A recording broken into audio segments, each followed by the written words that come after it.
Uningá, que o futuro é aqui.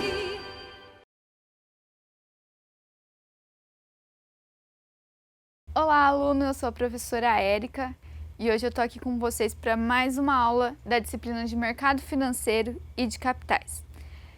Nessa aula, a gente vai começar falando sobre os principais benefícios gerados pela abertura de capital. Entre os principais benefícios de uma empresa abrir seu capital e comercializar suas ações no mercado de capitais está o acesso a recursos sem prazo determinado para o resgate.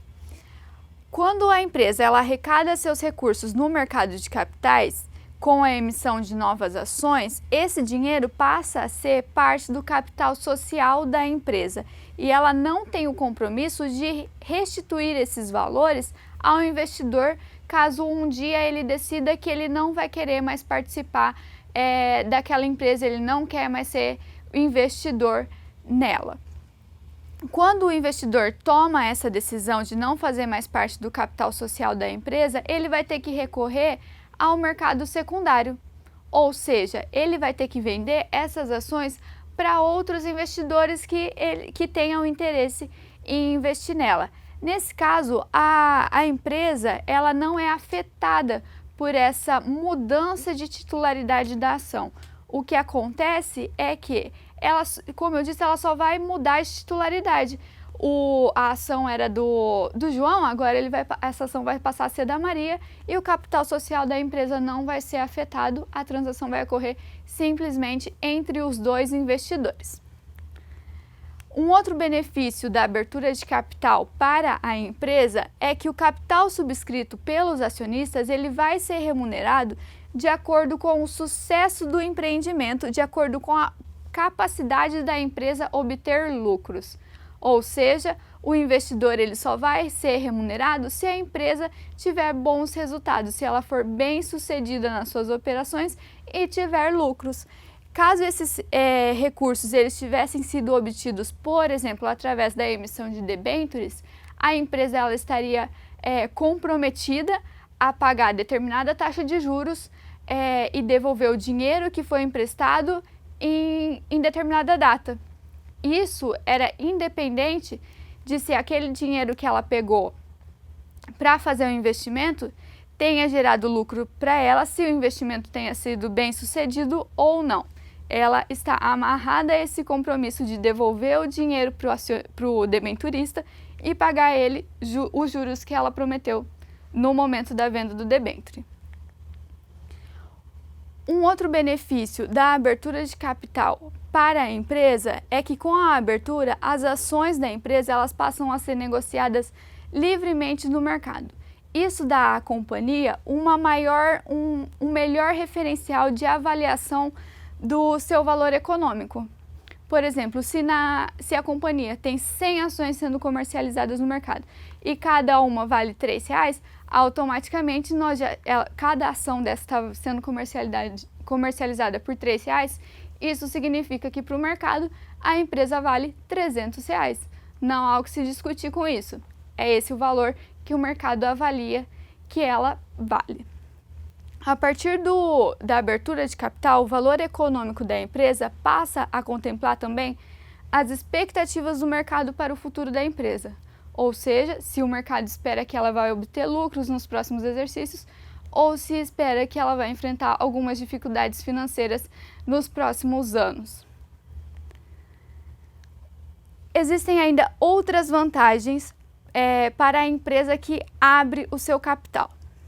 Ela tem um menor risco financeiro devido à maior capitalização, ela tem maior liquidez para os acionistas do que uma empresa que não comercializa suas ações no mercado. Por exemplo, eu sou sócia de uma empresa e eu não quero mais fazer parte da sociedade. Minha única chance de sair dessa empresa é encontrar alguém que queira assinar lá no nosso contrato social uma alteração em que ele passa a ser sócio e eu saio, ou vender para algum outro sócio, caso ela tenha mais de um. Já quando existe a abertura de capital, é muito mais fácil para o acionista entrar ou sair dessa empresa, já que ele apenas deve se direcionar lá para o mercado secundário e colocar suas ações à venda e elas vão ser facilmente vendidas. A gente tem ainda o incentivo à profissionalização das decisões. Como tem mais gente envolvida nas decisões, elas vão procurar pessoas mais capacitadas para auxiliá-las, uma consultoria, alguma coisa, para auxiliar elas nas decisões importantes da empresa.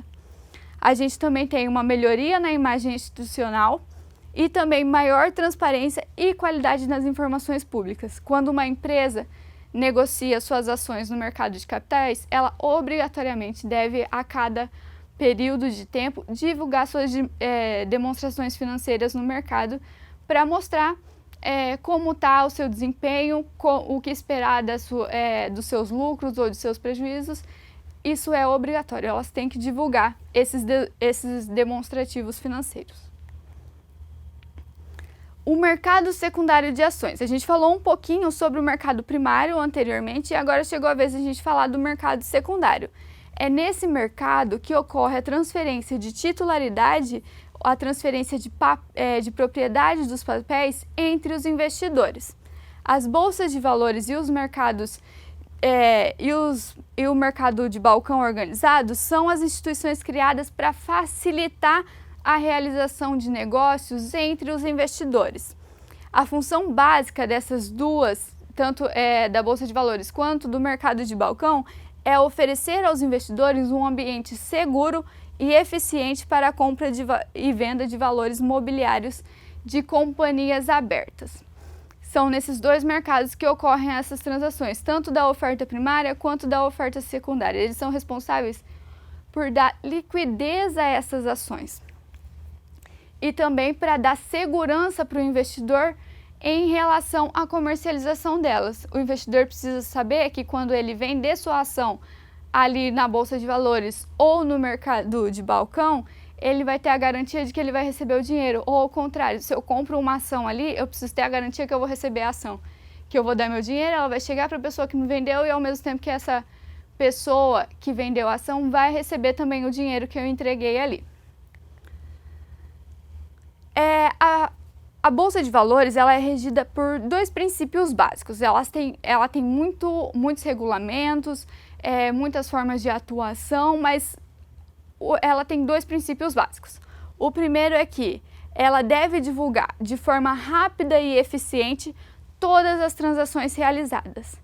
Essa divulgação rápida das transações, ela permite que os preços das ações, os preços dos títulos sejam formados de forma eficiente. Que aquele preço ali que está constando, ele vai ser um preço real, um preço que está sendo comercializado agora por quem está comprando, por quem está vendendo as ações no mercado. Além disso, um dos princípios básicos da Bolsa de Valores é o amplo acesso às informações e fatos relevantes que podem influenciar o preço dos papéis negociados. Ou seja, as bolsas de valores têm que fornecer informações suficientes para embasar o processo decisório do investidor. Ela tem que fornecer todas as condições para que esse investidor possa tomar uma decisão segura, uma decisão consciente. O objetivo disso tudo é o quê? Inibir as operações baseadas em informações privilegiadas, com a melhora na avaliação dos preços do mercado dos títulos. Ou seja, isso daqui visa inibir que um investidor possa tomar uma ação com base em uma notícia que os outros investidores não tenham acesso. Por exemplo, eu conheço a secretária do CEO de determinada empresa. A secretária me contou que, olha, eles vão fazer um investimento, é furada, vai desvalorizar a ação. Então, o que eu faço? Eu corro lá e vendo minha ação antes dela se desvalorizar. Isso é uma informação privilegiada. A Bolsa de Valores visa inibir esse tipo de informação. Ela quer que todo mundo tenha acesso às informações para que todo mundo possa tomar a decisão de forma baseada em fatos de conhecimento de todos, que a informação chegue a todos de forma igual. É importante a gente dizer que os investidores eles não atuam diretamente nos pregões das bolsas. A atuação na Bolsa é feita por instituições que são autorizadas a funcionar pela Comissão de Valores Mobiliários e pelo Banco Central. Para uma empresa atuar na Bolsa de Valores, ela tem que ter determinadas autorizações. Eu, Érica, não posso simplesmente chegar, abrir meu computador e comprar e vender ações nas empresas sem ter uma autorização. Tem que ser somente com essas autorizações as pessoas são capazes de fazer isso. É por isso que essas operações elas são realizadas principalmente por sociedades corretoras. Ou seja, eu me associo a uma sociedade corretora, eu pago lá a minha taxinha, minha taxa administrativa e eu vou falar para ela o que eu quero. Eu quero que compre e venda determinada ação. Então eu falo o que eu quero e a sociedade faz o que eu pedi. Ou seja, ela atua diretamente, eu atuo apenas de forma indireta. Quem faz tudo é a sociedade. De que forma isso acontece? Através de ordens de compra e venda. Existem diversas tipos de ordens de compra e venda que eu posso dar para uma sociedade corretora. Uma ordem a mercado, por exemplo, é uma ordem que o investidor ele não impõe um limite máximo de compra, um limite mínimo de venda para a sociedade corretora. Quando eu não falo para ela, olha, eu quero que você compre tal ação, mas eu quero que você compre no máximo por R$2. Não é assim que vai acontecer. Na ordem a mercado, eu apenas falo para minha corretora é o seguinte, olha, eu quero que você compre tantas ações da empresa X. Eu não vou falar para ela um preço, olha, você pode pagar no máximo tanto, no mínimo isso, não. Ela vai comprar pelo valor que está sendo vendido no mercado naquele momento que ela recebe a ordem. A gente tem ainda as ordens administradas. Nesse caso, o investidor ele estabelece apenas a quantidade e os títulos que ele deseja adquirir ou vender da sua carteira. E ele também não estabelece os limites de preço. Tá, mas qual que é a diferença entre essa ordem administrada e a ordem a mercado? O que acontece é o seguinte, quando eu dou a ordem a mercado, a corretora faz a compra pelo preço que está naquele exato momento que ela recebeu a ordem. No caso da ordem administrada, a execução da ordem de compra e venda fica a critério da sociedade corretora. Ou seja, ela tem lá um prazo para ser executada a ordem, mas o tempo que isso vai ser executado vai depender do que a corretora acha melhor. Se ela acha melhor comprar daqui a 2 dias porque vai diminuir o preço e vai ser melhor comprar naquela época, ou se ela quer comprar agora porque o preço está bom. Quem vai decidir isso é a corretora. Eu só vou especificar quantas ações eu quero e de que empresa eu quero que compre. A gente tem ainda a ordem discricionária.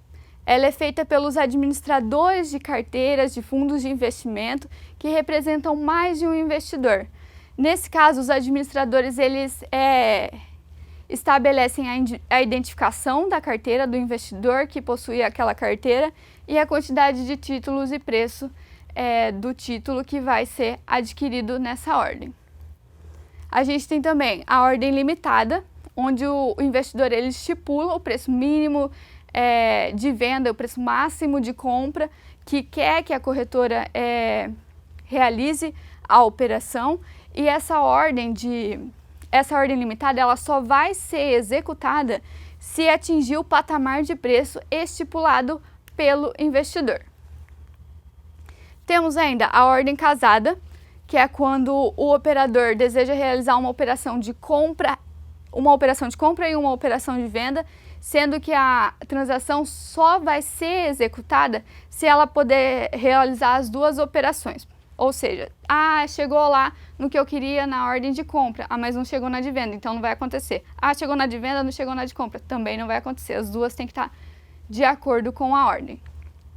A gente também tem ainda a ordem de financiamento, onde o investidor ele se financia por meio de uma ordem de compra e uma ordem de venda, que vão ser executadas,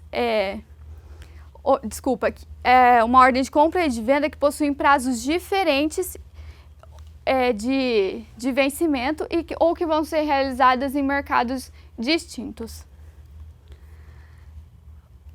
Tem várias formas pelas quais um investidor pode participar do mercado de ações. Pode ser através do mercado à vista, do mercado a termo, do mercado de opções e do mercado de futuros. No mercado à vista, eu comprei uma ação, daqui 3 dias úteis após a realização dessa compra vai acontecer a liquidação. Ou seja, eu vou receber o meu título e a pessoa de quem eu comprei vai receber o dinheiro dela. Esse é o mercado à vista.